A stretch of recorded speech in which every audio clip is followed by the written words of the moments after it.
ગરમ પાણીના કુંડ આવેલા છે। ઉનાઈ માતાજીનું મંદિર ખૂબ જ પૌરાણિક અને ઐતિહાસિક છે। સાથે જ મિત્રો આ મંદિરનો ઇતિહાસ પણ ખૂબ જ રસપ્રદ છે।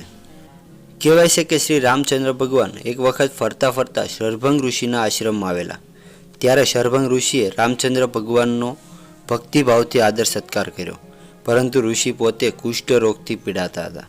તેના શરીરમાંથી રક્ત અને પરુ વહી જતું હતું, આખું શરીર ક્ષીણ થઈ ધ્રુજતું હતું, એટલે ભગવાન શ્રી રામચંદ્રજીની સેવા કરવામાં પણ ક્ષોભ અનુભવતા હતા।